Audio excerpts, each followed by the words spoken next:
साधु की बेटी। इसे आप लास्ट तक जरूर सुनना और बताना कि आपने इस कहानी से क्या सीखा। चलो शुरू करते हैं। बहुत समय पहले की बात है। एक साधु अपनी पत्नी के साथ नदी के तट पर रहता था। उन दोनों की कोई संतान नहीं थी। उनकी बड़ी इच्छा थी कि कम से कम एक संतान उनके यहाँ जरूर हो। एक दिन साधु जब तपस्या में लीन था, तभी एक चील ने अपने पंजे में फंसी एक चूहिया उसके ऊपर गिरा दी। साधु ने उस चूहिया को घर ले जाने का निश्चय किया, लेकिन उससे पहले उसने उसे एक लड़की में बदल दिया। उस लड़की को देखकर साधु की पत्नी ने पूछा, कौन है ये? इसे कहाँ से लाए हो? साधु ने पत्नी को पूरी बात बताई। उसकी पत्नी बहुत प्रसन्न हुई और वह बोली, तुमने उसे जीवन दिया है, इसलिए तुम ही उसके पिता हुए। इस तरह मैं भी उसकी माँ हुई।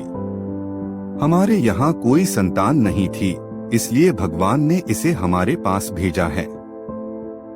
जल्द ही वह बच्ची एक सुंदर युवती बन गई।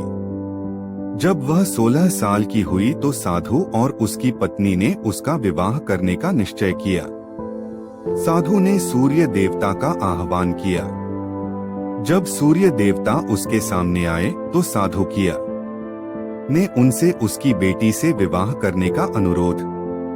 हालांकि लड़की को यह विचार अच्छा नहीं लगा और उसने कह दिया, क्षमा कीजिए, लेकिन मैं सूर्य देवता से विवाह नहीं कर सकती क्योंकि वह बहुत गर्म है।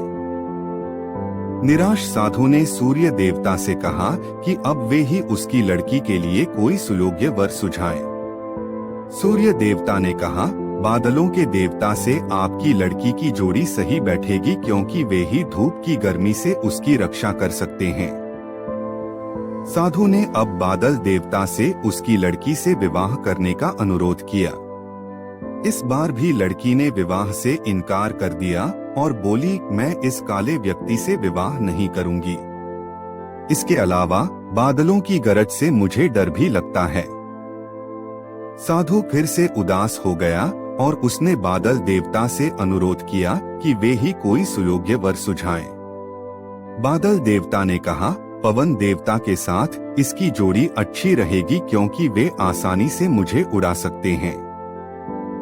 साधु ने अब पवन देवता से विवाह का अनुरोध किया। इस बार भी लड़की ने विवाह से इनकार कर दिया और बोली, मैं ऐसे अस्थिर व्यक्ति से विवाह नहीं कर सकती जो हर समय यहाँ वहाँ उड़ता रहता हो। साधु काफी परेशान हो गया।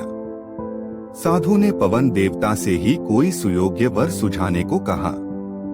पवन देव ने जवाब दिया, पर्वतों के राजा बहुत मजबूत और स्थिर हैं। वे बहती हुई हवा को भी आसानी से रोक सकते हैं। उनसे आपकी लड़की की जोड़ी सही बैठेगी। साधु अब पर्वतराज के पास गया और उससे उसकी लड़की के साथ विवाह करने का अनुरोध किया।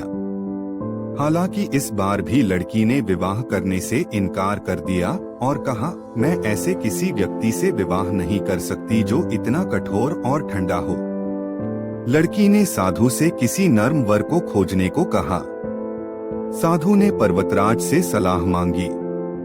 पर्वतराज ने जवाब दिया, किसी चूहे के साथ ही आपकी लड़की की जोड़ी अच्छी रहेगी क्योंकि वह नर्म भी है और आसानी से किसी पर्वत में भी बिल बना सकता है। इस बार लड़की को वर पसंद आ गया।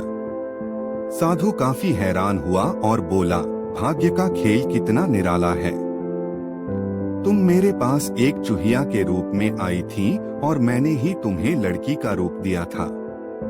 चूहिया के रूप में जन्म लेने के कारण तुम्हारे भाग्य में चूहे से ही विवाह करना लिखा था और वही हुआ। भाग्य में जो लिखा था वही हुआ। साधु ने फिर से प्रार्थना शुरू कर दी और लड़की को दोबारा चूहिया बना दिया। आपको यह वीडियो कैसी लगी कमेंट में जरूर बताएं। अगर आप नया हो इस चैनल के लिए तो लाइक, कमेंट और सब्सक्राइब करें।